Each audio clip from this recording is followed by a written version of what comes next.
Pack series. तो ये आज की सीरीज़ है हमारी। देखो मैंने चैनल लिंक वगैरह डाल दिया, अगर आपको भी पीडीएफ वगैरह चाहिए तो आप क्या करो, पोस्ट के अंदर जाओ हमारे चैनल पे एंड उस पर क्यूआर कोड मिलेगा and also the link direct to Telegram. वहाँ पर सारी PDF time to time upload करते रहते हैं। ठीक है, चलो अब हम स्टार्ट करेंगे। तो हमारे ना 2 स्कोर होते हैं, एक होता है मेस और एक होता है ट्रिस। ठीक है, तो ये सारे हमारे ना आफ्टर इंजरी होता है। अब मेस में क्या होगा, अब कैसे लर्न करें। ठीक है, मेस मतलब ख़राब हो जाना, मेसी हो जाना। तो मेसी होगा तो एलाइसा जो होता है उसके 3 टाइप होते हैं, सैंडविच टाइप, ये टाइप, वो टाइप। कितना मेसी टॉपिक है राइट, आज तक याद नहीं होता ना ढंग से, ना ही क्वेश्चन आता है इस पर, आई डोंट थिंक सो। तो अब हम एलाइसा से ही मेसी को याद रखेंगे। तो एलाइजा में क्या आएगा, एनर्जी ऑफ इंजरी, फिर लिम्ब इस्कीमिया तो नहीं है, शॉक एंड एज। अगर देखो मेस कब खुलती है डिनर के लिए, 7 बजे, हमारी तो 7 बजे खुलती थी। तो 7 या 7 के बाद वाले स्कोर जो होते हैं, मतलब जितना ज़्यादा मेसी उतना ज़्यादा ख़राब, तो हमें एम्पूटेट करना पड़ेगा। उससे पहले वाले विल बी सैल्वेजेबल। ठीक है, ट्रिस, ट्रिस का मतलब क्या है, मिस। ट्रिस मिस मीरा, मीरा एक लड़की का नाम है, तो वो ट्रिस स्कोर के अंदर आएगा। Mechanism of injury, injury score and revise trauma score. Revise trauma score होएगा गर्बा। गर्बा के अंदर क्या है, GCS, respiratory rate and BP. ठीक है, एंड एज। ओके, नेक्स्ट चलते हैं। फैक्ट्री एक्ट बहुत इंपॉर्टेंट है। हमें क्या करना है, लेस देन 14 ईयर्स को कोई जॉब नहीं देनी। 15 to 18 can work after their physical checkup, and उसमें भी बहुत कंडीशंस हैं, इसलिए लोग रखते ही नहीं हैं इनको। तो 7 AM टू 6 AM, सुबह 6 बजे से लेके रात के 7 बजे तक, क्योंकि 7 बजे क्या है, मेस खुल रही है राइट।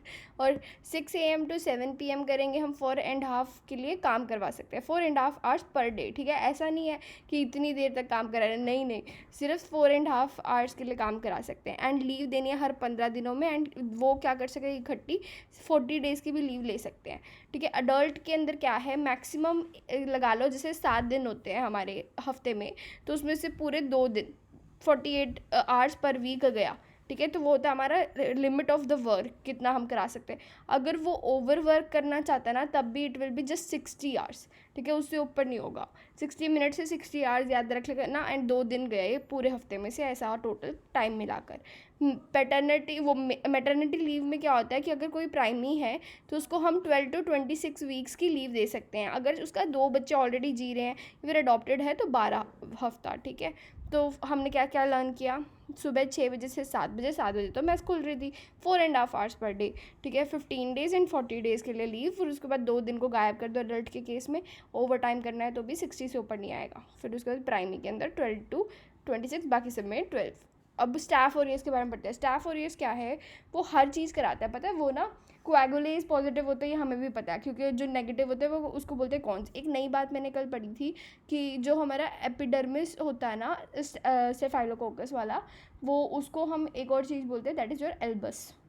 ठीक है, ओके। तो अभी जो पैरानाइकिया है ना, ये कराता है, ये बीटा हीमोलाइटिक कोएगुलेटिव पॉजिटिव भी होता है, कोएगुलेशन भी कराता है। क्लम्पिंग फैक्टर भी पॉजिटिव कराएगा, एम प्रोटीन होगा इसके अंदर, एंड ये मैनिटोल को फर्मेंट करता है। कितना कुछ करता है ये। ठीक है, अब एक हमारे फिनोमिना होते हैं, ट्रांसडक्शन, ट्रांसफॉर्मेशन। ट्रांसडक्शन के अंदर क्या होगा कि वो हमें फेज नहीं होते, बैक्टीरिया फेज वगैरह, उनका यूज़ करके रिकॉम्बिनेंट डीएनए वगैरह बनाना होता है। जबकि जो ट्रांसफॉर्मेशन होता है उसमें क्या होता है, हम ना सिर्फ उसको फेंक देंगे सेल को, वो बैक्टीरिया अपने आप ही बाहर से डीएनए ले लेगा, तो दैट इज़ नेचुरल फॉर्म में बाहर से ले लिया। ट्रांसफॉर्मेशन, तो इसलिए फेज क्या करेगा, ट्रांसडक्शन। ठीक है, अब मरमर्स की बात करते हैं। मरमर्स में ना कुछ कंडीशन होती है जिसमें इंक्रीज होता है, किसमें डिक्रीज। ओवरऑल बताऊं तो सारी चीज़ें सेम चलती है, HOCM एंड MVP थोड़े अलग है, वो हमेशा एक्सेप्शन करना पसंद करते हैं। ठीक है, तो उससे क्या होता है, हमें ईजी हो जाएगा ये अगर हमें बेसिक पता है। तो जब कोई स्टैंड करता है या फिर वेल्सेल्वा करता है, तो हमारा प्रीलोड जो है ना वो कम हो जाता है, क्योंकि स्टैंडिंग में क्या होता है, पुलिंग ऑफ ब्लड वेसल्स हो जाती है हमारे, मतलब सारा का सारा लेग्स में आ जाता है ना, तो प्रीलोड कम हो गया। वेल्सेल्वा के अंदर आपने सांस रोकी, इतना सारा प्रेशर इन लंग्स हो गया कि वो कुछ अंदर से हमारे जो SVC IVC है वो कुछ पास ही नहीं कर पाएंगे, तो प्रीलोड कम हो जाएगा राइट। तो इसलिए क्या होता है, सारे के सारे मरमर कम हो जाते हैं प्रीलोड के कम होने पे। एक जनरल प्रिंसिपल है, उसके एग्जांपल लर्न कर लिए। प्रीलोड के बढ़ने पे सारे के सारे मरमर्स बढ़ जाएंगे। जैसे स्क्वाटिंग हो गया, तुम एकदम से दबा रहे हो अपने अंदर की मसल्स को, पेरिफेरल मसल्स को, जिसके कारण ज़्यादा प्रीलोड आएगा, ठीक है। हैंड ग्रिपिंग में क्या होता है, हमारा आफ्टर लोड जो होता है वो बढ़ जाता है। अमाइल नाइट्रेट इसका अपोजिट होता है, आफ्टर लोड कम हो जाता है, तो उसका उल्टा आ जाएगा ऐसे ही, ठीक है। हैंड ग्रिपिंग का पढ़ेंगे लेकिन हम, तो सारे मरमर को इंक्रीज़ होना है और इंस्पायर एक्सपायर बाद में पड़ता है। तो देखो इन 3 कंडीशन में, 4 कंडीशन में हमें क्या करना है, तो नॉर्मल बेसिक प्रिंसिपल पता चल गया कि कब कौन का डिक्रीज़ हो रहा है। इसके उल्टा काम करेगा HOCM। HOCM जो होता है ना वो हमारा डायस्टोलिक मरमर होता है, पहली बात तो, ठीक है। डायस्टोलिक में दिक्कत होती है एंड एंटीरियर वॉल जो होता है ना उसमें लीफलेट आगे की तरफ हो जाती है, ठीक है, ये मेंशन होगा। तो और MVP जो होता है ना वो भी उसका साथ देता है। वो ना क्या होता है, MVP ना जल्दी आ जाता है। MVP होता है हमारा मिड डायस्टोलिक, वो जल्दी आ जाएगा अपेरेंस में, ठीक है। मिड डायस्टोलिक या सिस्टोलिक होता है, आई हैव टू चेक, ठीक है। फिर उसके बाद ये अर्ली आ गया, बस ये याद रखो। एंड डिक्रीज़ के अब इन सब के अंदर वो डिक्रीज़ हो जाएगा। हैंड ग्रिपिंग की बात करी तो हैंड ग्रिपिंग वाला HOCM एंड AS के अंदर कम होता है। इंस्पिरेशन एंड एक्सपिरेशन के बारे में बात करते हैं। देखो जब तुमने इंस्पायर करा तो प्रीलोड बढ़ेगा, प्रीलोड बढ़ेगा, क्योंकि जब तुम इंस्पायर कर रहे हो तो उसके साथ साथ राइट साइडेड वाला जो होता है वो इंक्रीज़ हो जाता है, क्योंकि इंस्पिरेशन फेवर्स हमारा प्रीलोड का आना। जो हम इसके अंदर प्रेशर की बात कर रहे थे ना वो अलग चीज़ होती है, उसमें हमने हद से ज़्यादा प्रेशर करके एकदम उसको बाहर नहीं जाने दिया। लेकिन जब तुम इंस्पायर करते हो तो राइट साइड से होएगा, एंड एक्सपायर करते हो तो आफ्टर लोड बढ़ता है हमारा, क्योंकि वो पंपिंग में हेल्प करता है। And that is your left sided का मरमर इंक्रीज़ हो जाएगा। तो इसको लर्न कैसे करें, ईजी करते हैं। हम इंस्पायर करते हैं, राइट साइड से हमारा सारा का सारा आ रहा है खून वगैरह सब कुछ, एंड फिर उसके बाद हम एक्सपायर करते हैं तो नीचे की तरफ जा रहा है। Imagine yourself as a body, and वो राइट साइड की तरफ से आके फिर जा रहा है। तो राइट का इंस्पायर करते हुए राइट साइड में बढ़ गया एंड फिर उसके बाद लेफ्ट साइड से निकल गया, ठीक है। ऐसे कुछ भी लर्न कर सकते हो। इसके ऊपर मैंने क्वेश्चन नहीं देखा बट स्टिल मेंशन था, तो ठीक है। अच्छा, एक्वापोरिन्स के बारे में पढ़ते हैं। एक्वापोरिन्स जो होते हैं ना, these are the only channels for the H2O जो हमारे पूरे रीनल के अंदर होते हैं, ठीक है। तो इसके ना बहुत सारे पार्ट होते हैं, एक्वापोरिन 1 2 3। अगर एक्वापोरिन मतलब एक्वा मतलब वाटर, ठीक है। अब उसके बाद आएगा हमारा अर्ली पार्ट। हाँ, ये कहाँ कहाँ पे होता है, अर्ली पार्ट ऑफ PCT पे होता है, डिसेंडिंग लूप पे होता है, ठीक है। असेंडिंग लूप पे नहीं होता, अर्ली DCT पे नहीं होता, लेट DCT पे होता है, कलेक्टिंग डक्ट पे होता है ऑब्वियसली, ठीक है। तो अब हमारा ना ये क्या करते हैं, देखो ये लिखा हुआ है अर्ली DCT वगैरह पे नहीं होता, इसलिए इम्परमिएबल होते हैं वो वाटर के। जो एक्वापोरिन 2 है ना, that depends on the ADH dependent water reabsorption. तो कहते हैं ना ADH विल डिसाइड कितना वाटर इज रीअब्जॉर्ब, क्योंकि मैसिव अमाउंट में करता है एंड ये ADH डिपेंडेंट होता है। तो इसलिए उसके बेसिस पे हमारा सारा का सारा BP वो रास सिस्टम वगैरह से रिलेटेड हो जाएगा, ठीक है। ये हो गया। अब आगे बढ़ते हैं। हाँ, ब्रेस्ट फीडिंग। देखो breast feeding you should continue in both of the cases, breast feeding jaundice हो या ब्रेस्ट मिल्क जॉन्डिस हो, ठीक है। ब्रेस्ट फीडिंग जॉन्डिस क्या होता है, फर्स्ट वीक ऑफ लाइफ में हो जाता है, क्योंकि स्टार्टिंग में मदर को नहीं पता how to feed the baby, तो डिहाइड्रेशन हो जाएगा ना बच्चे का। तो इसमें क्या होगा, एंटीरो हिपैटिक सर्कुलेशन जो है, इसमें कोएगुलेशन में दिक्कत नहीं होती, वो कोएगुलेशन सॉरी मतलब उसमें नहीं होती, कॉन्जुगेशन के अंदर दिक्कत नहीं होती, बट दिक्कत कहाँ होती है, एंटीरो हिपैटिक सर्कुलेशन ज़्यादा हो जाता है। बिकॉज देखो अगर वो बच्चा खाना क्या है, बच्चे का खाना है मिल्क, मिल्क नहीं बनेगा तो उसकी फिर हिपैटिक वो इंटेरो हिपैटिक सर्कुलेशन कैसे होगी, क्योंकि वो बाहर नहीं निकल पाएगा। तो अब वो टॉक्सिन्स अंदर ही हैं, टॉक्सिन्स अंदर हैं तो वो पूपिंग नहीं कर पा रहा, मतलब टॉक्सिन्स बाहर से नहीं निकल पा रहे, अब वो अंदर ही प्रोसेस हो रहे हैं, अंदर प्रोसेस हो रहे हैं तो बार बार वो वापस आ रहा है। तो हमारे जो एंजाइम है ना जो बिलिरुबिन को सोल्यूबल करता है, ठीक है, कॉन्जुगेशन करके, वही नहीं है, ठीक है। तो अब वो नहीं है तो फिर मतलब कम हो जाता है ना कंपैरेटिवली, असल में तो था इक्वल, अगर टॉक्सिन्स बाहर निकल जाते तो इसलिए ज़्यादा जॉन्डिस हो जाता है, ठीक है। That is why it is and ये दोनों ही अनकॉन्जुगेटेड होते हैं। ब्रेस्ट मिल्क जॉन्डिस जो होगा वो आफ्टर 1 वीक ऑफ लाइफ पता चलेगा हमें, एंड इनिबिशन होता है ऑफ UDP ग्लाइकोसिडल ट्रांसफेरेज, ठीक है। चलो नेक्स्ट करते हैं। नेक्स्ट में आएगा योक मसल्स। योक मसल्स में क्या है कि हमारी कॉन्ट्रालेटरल आई, याद रख, देखो योक मसल में समझ आता है कॉन्ट्रालेटरल मसल्स हैं, लेकिन कॉन्ट्रालेटरल आईज की मसल, जैसे अब मैंने क्या किया, मैंने ना अपनी राइट आई से उस साइड में देखा, ठीक है। मैं अब अपने राइट साइड पे देख रही हूँ, राइट आंख मेरी उधर गई तो लेफ्ट वाली भी उधर गई ना, तो कौन कौन सी मसल्स उसके अंदर जाएंगी, तो राइट की लेटरल रेक्टस गई है मेरी, एंड उसकी मीडियल रेक्टस होगी लेफ्ट आई की, तो कॉन्ट्रालेटरल आई के अंदर देखना, ठीक है। अब बात करते हैं पेजेट डिसीज ऑफ निप्पल की। पेजेट डिसीज ऑफ निप्पल क्या होता है, यूनिलेटरल होता है, रेड एक्जिमेटस लीजन होता है ओवर द निप्पल एरिया। इसके नीचे हमेशा एसोसिएटेड मैलिग्नेंट कंडीशन होती है, एंड उस मैलिग्नेंट सेल्स भी होते हैं जिसको हम बोलते हैं पेजेड सेल्स, ठीक है, वो एपिडर्मिस को इन्वेड करते हैं, एंड डक्टल कार्सिनोमा इसी के नीचे मिलेगा। अगर पेजेड मिल रहा है मतलब डक्टल कार्सिनोमा अंदर की तरफ है, ठीक है। पेजेड सेल्स क्या होते हैं, साइटोकेरेटिन 7 पॉजिटिव होते हैं, S100 नेगेटिव होते हैं, ठीक है। S100 हमारा मेलेनोमा होता है, तो टू डिफ्रेंशिएट मेलेनोमा के पास S100 पॉजिटिव हो गया, इसमें नेगेटिव हो गया, ठीक है। अब इसमें कुछ तो पॉजिटिव करना पड़ेगा, हमने साइटोकेरेटिन 7 को पॉजिटिव कर दिया, ठीक है। अब स्टाफ ओरियस के बारे में पढ़ते हैं। स्टाफ ओरियस के बारे में हमने ऊपर भी पढ़ा था। तो स्टाफ ओरियस क्या करता है, हमारा फरंकल एंड कार्बंकल करता है। मल्टीपल फरंकल्स को कोइज करने के बाद ही कार्बंकल बनता है। तो अगर डेंजर एरिया ऑफ फेस के अंदर है then do not incise and drainage, because तुम क्या करोगे, सीवियर कर दोगे उस कंडीशन को, ठीक है। तो कौन सा आता है, nasal tip and also upper lips आते हैं इसके अंदर, ठीक है। रेजिस्टेंट कैरियर्स हैं तो रिफैम्पेसिन एंड क्लोरहेक्सिडिन दे दो। क्लोरहेक्सिडिन ये वही है जो हमारे उसके अंदर होता है ना, डेटॉल वगैरह के अंदर। और मैंने एक क्वेश्चन पढ़ा था, इंटरेस्टिंग क्वेश्चन था कि ना सबसे ज़्यादा हमें अच्छा क्या रहेगा अगर हमें थर्मामीटर को डिसइंफेक्ट करना है, तो हम अपने OPD के अंदर रखते हैं ना थर्मामीटर, तो हम क्या भरें, तो 3 मिनट के अंदर ही सैवलॉन जो होता है ना वो बेटर रहता है फॉर डिसइंफेक्शन, क्योंकि सिर्फ 3 मिनट चाहिए होते हैं उसको साफ़ होने के लिए, ठीक है। नेक्स्ट चलते हैं, अमीबा। देखो ये बहुत इंपॉर्टेंट है। अमीबा जो होता है हमारा, वो हमारा हेलमिंथ्स नहीं होते, ठीक है। तो हम एल्बेंडाजोल वगैरह तो देंगे ही नहीं, सीधी सी पहले ही बात क्लियर कर लो, ठीक है। हेलमिंथ्स के लिए देते हैं हम एल्बेंडाजोल, प्राजिक्वेंटल वगैरह, जो अभी हम आगे पढ़ेंगे। तो टिश्यू एजेंट एंड ल्यूमिनर एजेंट देते हैं हम। टिश्यू एजेंट मतलब जो टिश्यू के अंदर जाके जुड़ गया है, मतलब छुप गया है, तो जैसे लीवर एब्सेस वगैरह हो गया, ठीक है, उसके लिए हम देंगे मेट्रोनिडाजोल। लेकिन अगर ल्यूमिनर का मतलब क्या हुआ कि सिस्ट फॉर्म के अंदर है, तो उसमें हम देंगे पैरामोमाइसिन, ठीक है। क्या देंगे, पैरामोमाइसिन एंड मेट्रोनिडाजोल। अब हम प्राजिक्वेंटल, एल्बेंडाजोल सब जगह पे हम क्या करते हैं, प्राजिक्वेंटल देते हैं, ठीक है।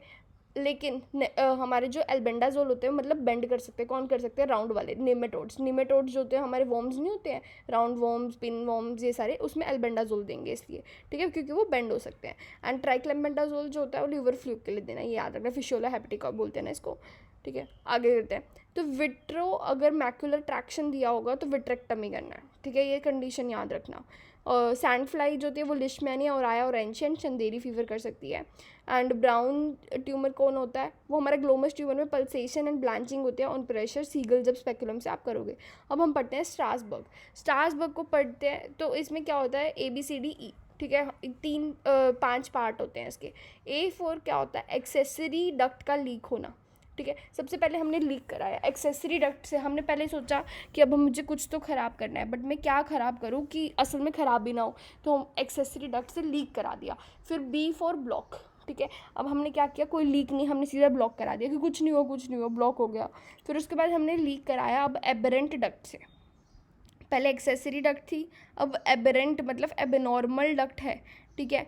फिर उसके बाद हमने क्या किया, अब मेन डक्ट से लीक करा दिया, D4 duct, the OG duct, तो मेन जो हमारी डक्ट थी ना वो उससे लीक करा दिया, CBD की डक्ट। फिर उसके बाद E4 एंटायर में इंजरी करते रहो, ठीक है, और कुछ नहीं करना, काट दो उसको अलग अलग लेवल पे। तो A4 एक्सेसरी डक्ट, जैसे एक्सेसरी हमारे इंस्पिरेशन के टाइम पे हम मसल्स यूज़ करते हैं ना, वैसे एक्सेसरी है, मतलब एक्सेस में था, इट्स ओके, वहाँ से लीक हो रहा है, छोड़ो। B4 ब्लॉक कर दिया। C4 तुमने अब एबरेंट डक्ट को कट किया है, अब हमने एक्चुअली में वो कर दिया कि भाई एबरेंट डक्ट से लीक हो रहा है, ख़राब बात है ये, तो एक्सेसरी करी थी, हमें इतना चिंता नहीं थी। एबरेंट का मतलब क्या है, तो ओरिजिनली उसी में से एक नकली डक्ट आई हुई है, ठीक है। अब फिर the main OG duct D में होता है, एंड E का मतलब एंटायर इंजरी, ठीक है। नेक्स्ट चलते हैं, नेक्स्ट है हमारा ब्राउन सीक्वेट में ना 2-3 क्वेश्चन स्टैंडर्ड है, यू नो एवरीथिंग, बट जहाँ नहीं हम गलत हो सकते हैं ना वही पूछते हैं। तो देखो एक तो सब कुछ सेम साइड पे होता है एक्सेप्ट आर स्पाइनोथैलेमिक का pain and temperature opposite side पे होता है, वो हम पढ़ चुके हैं, ठीक है। अब एट द लेवल क्या होता है हमारा लोअर मोटर न्यूरॉन, नीचे क्या होगा अपर मोटर, ये समझ ही नहीं आता, क्योंकि हम ऐसे सोचते हैं ना ऊपर की तरफ मतलब कि एट द लेवल होगा, ये सब गलत है। क्यों गलत है, क्योंकि हमारा एट द लेवल के अंदर एंटीरियर होर्न सेल्स कटेंगे जो कि ग्रे मैटर होता है एंड लोअर मोटर न्यूरॉन होगा। अब उसके नीचे ऐसे क्रॉस निमोनिक की तरह लर्न कर सकते हो कि अपर मोटर न्यूरॉन लीजन होता है, ठीक है, ये खत्म हो गया, क्योंकि सब कुछ चेंज हो जाएगा ना, अपर मोटर न्यूरॉन एंड उसमें बहुत ज़्यादा डिफरेंस हो जाता है। अपर मोटर न्यूरॉन तो वैसी बात तो कि सब कुछ इंक्रीज़ होता है, पहली बात तो इनहिबिटरी वगैरह एक्शन नहीं होता, ठीक है। अब उसके बाद होता है ये हमारे ग्लोटिस के लिए कुछ क्लासिफिकेशन दे रखे हैं, कॉमैक लहीन, ठीक है। अब ये चलते हैं हम स्नेक्स के बारे में पढ़ते हैं। देखो हम स्नेक्स को जानते हैं, अब कैसे पहचानेंगे इसको, poisonous and non poisonous. Poisonous के अंदर क्या होता है कि हमारे उसकी लार्ज बेली होती है। देखो जो पॉइजनस स्नेक होगा उसको खाना है, क्या खाना है, हमें खाना है, तो वो क्या करेगा, अपनी बेली को, स्केल्स को बढ़ाएगा कि अरे वाह कितना मोटा बंदा है, इसको सब मैं खा जाऊँगा, निगल जाऊँगा, ठीक है। एंड जो नॉन पॉइजनस होता है उसका हेड लार्ज होता है, वो ना अपने आप को डरावना दिखाना चाहता है, बस स्केल्स उसने उसके ऊपर बढ़ा लिए, लेकिन वो बेचारा कुछ डरावना होता नहीं, उसका पेट पतला सा देख के हम पहचान लेंगे, ठीक है कि, और उसके दांत भी होते हैं और इसमें फैंग्स होते हैं हमारे पॉइजनस वाले में, ऑब्वियसली जो हम पढ़ते हैं 2 डॉट वाला, ठीक है।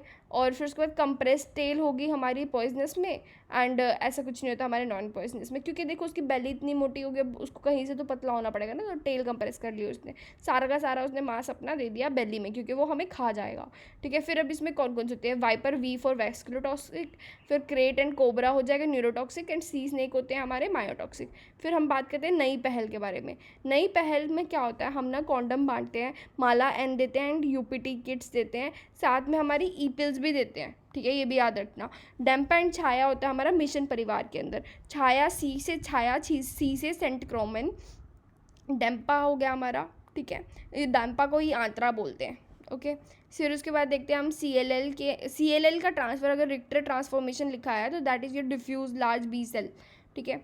एंड अगर गैस्ट्रीन वगैरह इंक्रीज दिया किसी क्वेश्चन में, and you want to confirm कि ये जोलिंगर है क्या, तो गिव द सिक्रीटिन, तो सिक्रीटिन के कारण क्या होगा, और ज़्यादा हमारा बढ़ जाएगा, ठीक है।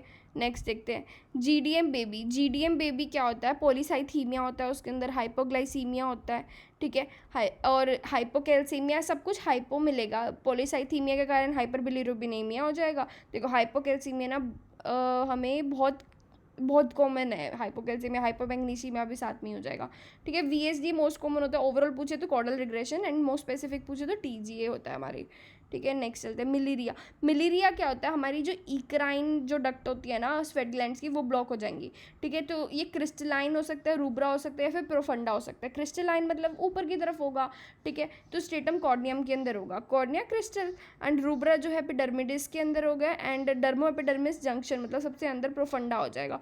ए बीटा लाइपोप्रोटीनेमिया में क्या होता है, ट्राइग्लिसराइड जो होते हैं ना वो एक्यूमुलेट होते हैं, बाकी सब कुछ एब्सेंट होता है, एलडीएल, वीएलडीएल, काइलोमाइक्रोन सब एब्सेंट, बस वो ट्राइग्लिसराइड ही रह गया, ठीक है। ऐसे रीस, हाँ ये ना क्या होता है कि हमारे ना कुछ फ्लूइड्स यूज़ करते हैं हम इन आरबीसी पिपेट वगैरह में, तो मैंने लर्न किया था आरबीसी पिपेट के अंदर हम रीस यूज़ कर रहे हैं, बट मैं पूरा लर्न करना भूल गई, तो इसलिए वो क्वेश्चंस गलत हो गए। तो रीस एकलर जो है वो हमारा प्लेटलेट के लिए होता है, आरबीसी पिपेट में ही यूज़ करेंगे, but we will see platelet through it. High M जो होता है वो आरबीसी के लिए होता है, हाई आई एम। हीमोग्लोबिन, ठीक है, haemoglobin, H for haemoglobin, H for RBC का पिपेट, ठीक है। फिर ये देखो कितने मतलब चालाक है ना, आरबीसी पिपेट के अंदर रीस डालेंगे तो प्लेटलेट करेंगे, और हीमोग्लोबिन से रिलेटेड डालेंगे तो आरबीसी काउंट करेंगे। अब डब्ल्यूबीसी पिपेट के अंदर अगर हम टर्क डालेंगे तो that is your WBC. WBC कितने सारे होते हैं भाई, डब्ल्यूबीसी इसलिए उसके लिए ट्रक चाहिए हमें लिटरली, ठीक है। डीएलसी के अंदर क्या होता है, रोमेनिया एंड हमारा राइट चेन होगा, रोमेनिया एंड राइट चेन में रोमनोविस की स्टेन होते हैं दोनों, तो ये हमें एक एक डब्ल्यूबीसी के बारे में बताएंगे। प्री मेच्योर बेबी जो है उसकी history of prolonged oxygen delivery है, मतलब डिलीवरी पे दिया, तो that is your bronchopulmonary dysplasia. बस अब आपको याद रहेगा, एक बार सुन लिया ना। एक्स्ट्रा हिपैटिक बाइलरी एट्रेशिया के अंदर क्या होता है कि एक होता है टाइप 1, 2, 3, ठीक है।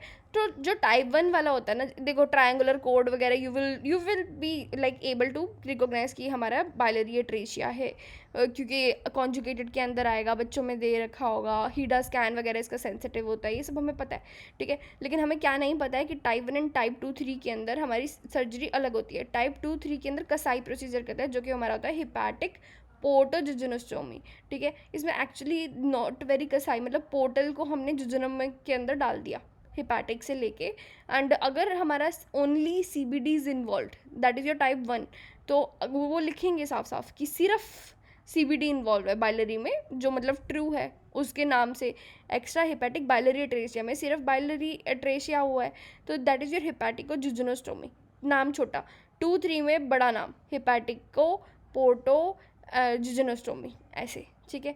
एंड ये हमारा लिंक है पीडीएफ के अंदर भी, you can click it, otherwise you can go to post and वहाँ से हमारे स्टडी ग्रुप में आ सकते हैं।